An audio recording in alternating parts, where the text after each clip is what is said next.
Del periodo de 1966 y 1973 se desarrolló una dictadura que se autodenominó la Revolución Argentina.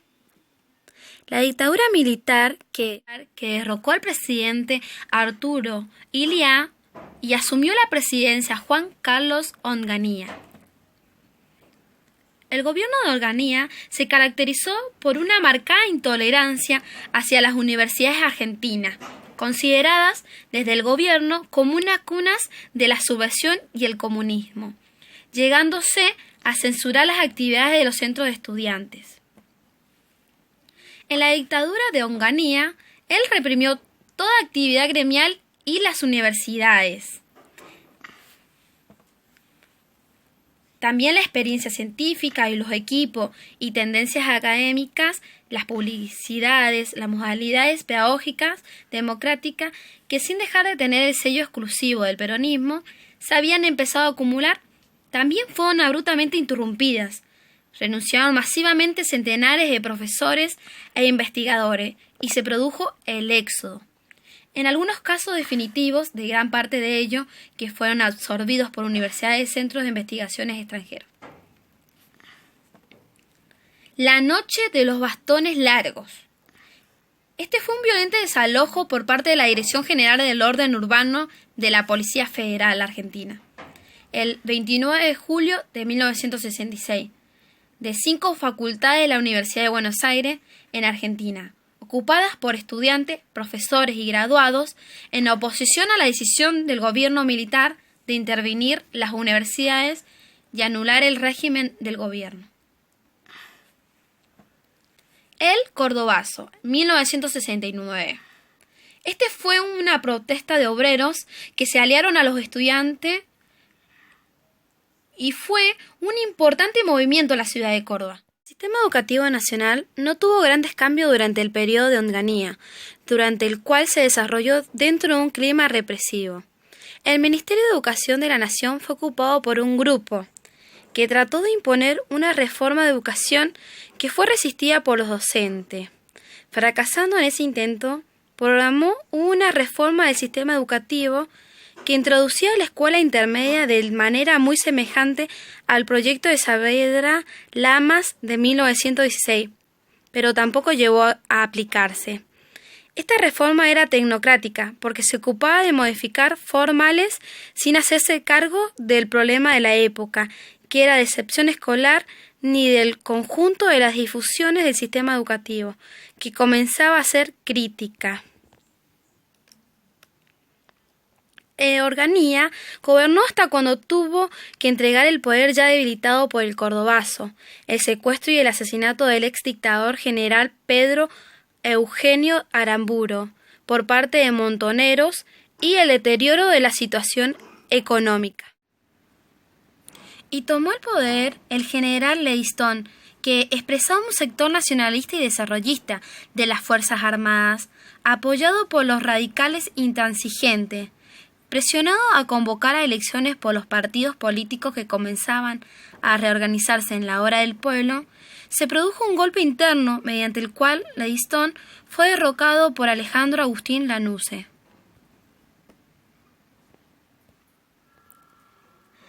Él preparó el terreno para la vuelta de un gobierno civil e intentó formar una suerte de peronismo sin Perón, en su fracaso proyecto político al cual denominó Gran Acuerdo Nacional. Y entre los militares y economistas había un temor por la amenaza de que el orden económico y social podía verse afectado. Se temió la convergencia entre la insurrección urbana y el accionar de la guerrilla. Frente a este escenario, Perón parecía el único político capaz de encauzar la rebelión y pacificar los ánimos. Pasó a ser la salvación de la Argentina ante la conmoción social. Y en 1973, Argentina tuvo elecciones generales por primera vez en 10 años, tomando el poder el presidente Cámpora. Pocos meses después, Cámpora renuncia para permitir nuevas elecciones sin proscripciones, en la que Perón, recientemente regresado de su exilio, triunfa por amplia mayoría en las elecciones de septiembre de 1973.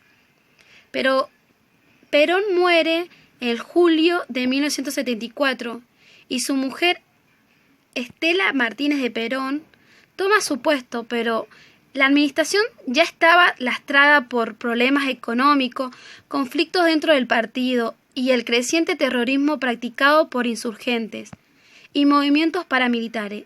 Y un nuevo golpe militar toma el poder el 24 de marzo de 1976. ¿Cómo fue la educación durante la dictadura de Onganía y Lanusse? El modelo autoritario y la educación popular durante la dictadura de Onganía y Lanusse fue profundamente conservadora y con una impronta franquista. Y en relación con la educación superior, el gobierno de Onganía y Lanusse limitó el ingreso y comenzó a aplicar el proyecto elaborado por Alberto Tacchini, que tenía como objetivo central crear universidades pequeñas para dispersar la población de la que estaban en proceso de manifestación, en especial la VA. Este proyecto tuvo problemas estructurales, porque las nuevas universidades no se ubicaron en entorno económico y social estimulante, ni se logró la emigración estudiantil hacia ella como se deseaba.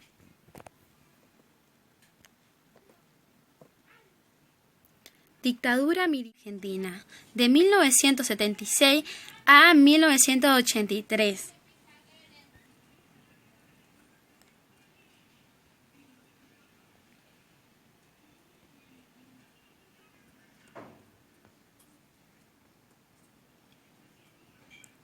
¿Qué fue la dictadura militar argentina?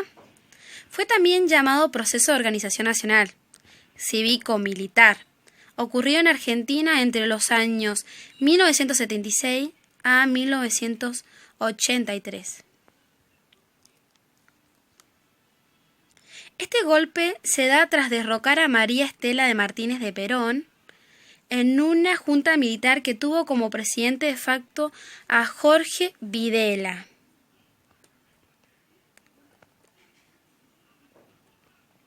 En 1982, este gobierno ya no contaba con suficiente apoyo y la gente comenzó a protestar, provocando fuertes presiones internacionales.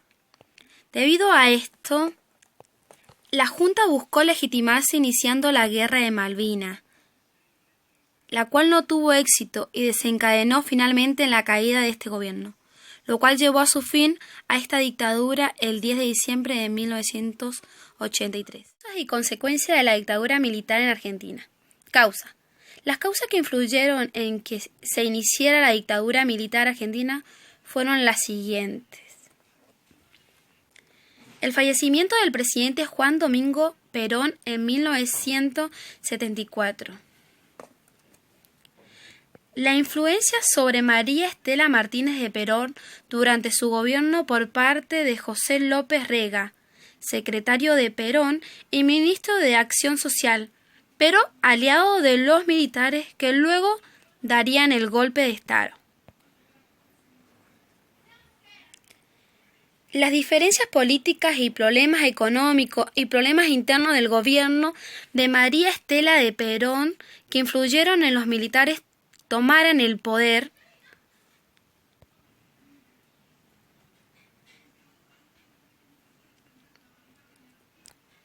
el apoyo y financiamiento del golpe de Estado por parte de Estados Unidos.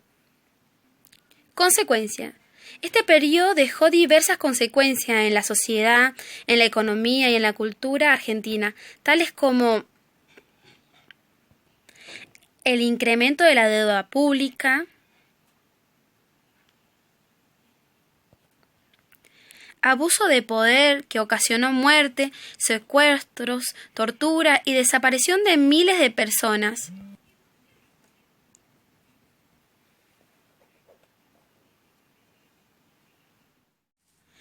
La guerra de Malvinas, en las cuales murieron muchos jóvenes, miles de niños fueron robados de sus madres, el surgimiento del Plan Cóndor para la persecución de opositores y comunistas, el surgimiento del grupo de clandestinos de resistencia llamado Madre de Plazas de Mayo. Algunos hechos importantes de la dictadura militar argentina. Tras establecer el poder, el gobierno militar inició una persecución en la interrogó y torturó y ejecutó a miles de personas en centros de detención clandestino.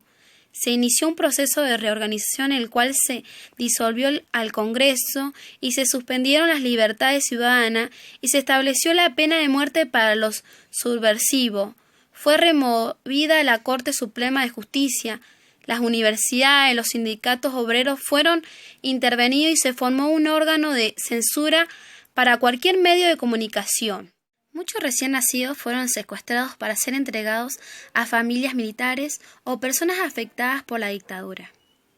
Por otro lado, se formó un grupo de clandestinos de residencia llamado Madres de Plaza de Mayo, conformado por madres, esposas y abuelos de los desaparecidos, con el objetivo de encontrar a estos bebés que fueron arrebatados.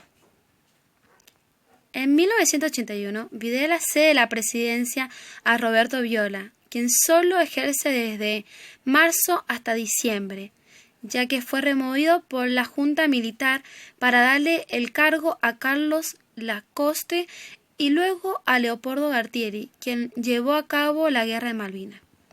Finalmente, en 1983, luego del fracasar en dicha guerra, se lleva a elecciones y en estas resulta electo Raúl Alfonsín, que con su forma de gobierno puso a fin esta dictadura. Esta dictadura militar, que se dio de 1986 y 1983, ejerció un control sobre el sistema educativo.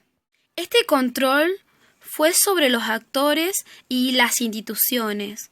Fue ideológico, pero también fue un control de comportamiento y de las relaciones cotidianas entre los actores escolares. Por otra parte, estas políticas se articulaban con los elementos que ya se encontraban presentes en el dispositivo escolar, constituidos durante un siglo. El ejercicio arbitrario de las autoridades, la vigilancia sobre el comportamiento, el pensamiento de los alumnos y el docente, la ritualización y la burocratización de la enseñanza fueron algunos de los elementos que la dictadura enfatizó en las escuelas, pero que ya formaba parte de muchas de ellas. Además, en los años anteriores al golpe, las instituciones educativas habían sido escenario de proceso de erradicación política, creciente presencia sindical y habían experimentado distintas iniciativas de apertura de participación de los actores escolares. Con este control ejercido sobre la estructura burocrática del sistema, la vida cotidiana de las escuelas sufrió el impacto de la represión, los secuestros, las desapariciones desde el inicio de la misma dictadura. La intervención sobre el currículo se produjo entre 1977 y 1981 diferentes intervenciones en el currículo escolar de los niveles primario, secundario y de la formación docente. Estas intervenciones, más centradas en el control ideológico que en la promoción de cierto orden de aprendizaje, tuvieron como resultado un vaciamiento de contenido educativo socialmente significativo. Una marca particular en el plano curricular fue la evidencia de la participación de los actores educativos en la definición del currículo.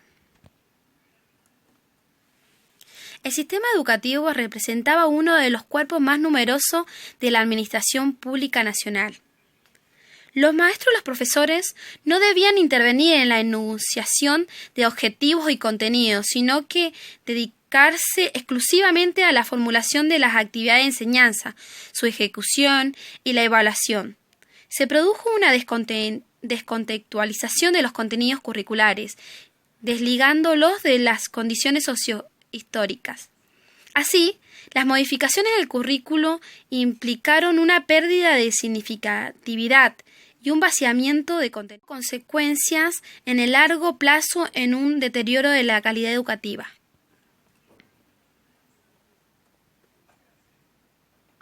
El saber docente fue burocratizado y la actividad docente fue sometida a una racionalidad administrativa. De este modo, la dictadura potenció la variante tecnocrática de la formación docente, desarrollada desde años antes, y con su expresión paradigmática en la pedagogía por objetivos. Por esta vía se buscaba la neutralidad del docente, concentrada en una ejecución sin reflexión. En este marco se instalaba la categoría del docente como profesional, centrando su actividad en la eficacia y la neutralidad. ¿Quiénes fueron los autores claves? Fueron los docentes. La formación docente fue una herramienta clave para la intervención ideológica sobre el sistema educativo.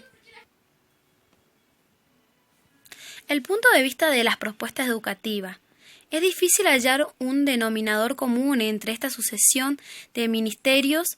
Sin embargo, hubo una continuidad represiva a pesar de la rotación de las gestiones. A la desaparición y secuestro de estudiantes docentes la acompañó la expulsión de maestros, profesores, el control de los contenidos, la prohibición del libro, el control de las actividades de los alumnos, padres y docentes, y la regulación de los comportamientos visibles, ropas, corte de pelo, entre otros, que se extendieron a lo largo de todo el periodo.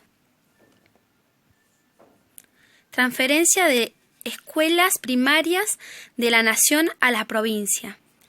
En 1978, un decreto transfirió la totalidad de las escuelas primarias nacionales a la dependencia de las provincias. Ya desde 1976, una resolución ministerial anticipaba la necesidad de acelerar un proceso de desconcentralización, indicado a los inspectores y además agentes nacionales que debían condicionar su acción con las autoridades provinciales. Sin embargo, esta mera coordinación distó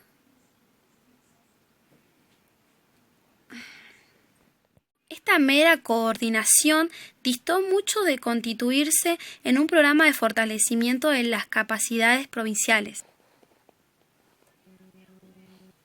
El dispositivo escolar fue atravesado por un proceso de resignificación de sus componentes, la verticalidad, la preocupación por el orden, el control, los rituales, puestos al servicio de una lectura represiva y belicista de la realidad social más general. Las políticas educativas instrumentales durante la última dictadura enfatizaron aspectos que ya se encontraban presentes en el dispositivo escolar, constituidos desde la función del sistema educativo argentino. Esta última dictadura produjo un continuo simbólico entre el carácter excepcional del terrorismo de Estado, clandestinas, la represión normativa y visible propia de la acentuación de los elementos autoritarios ya presentes en el continuo escolar. Sobre esta base, el énfasis estuvo puesto en los aspectos represivos disciplinadores de la escuela, en tanto que el currículo fue tamizado y a pesar de la inexistencia de un proyecto pedagógico orgánico de la dictadura, en las distintas gestiones hubo coincidencia sobre lo que no podía formar parte del currículo: la prohibición de libros, suspensión de materias y contenidos. Y esta dictadura dio fin en 1983 con el ascenso de Alfonsín.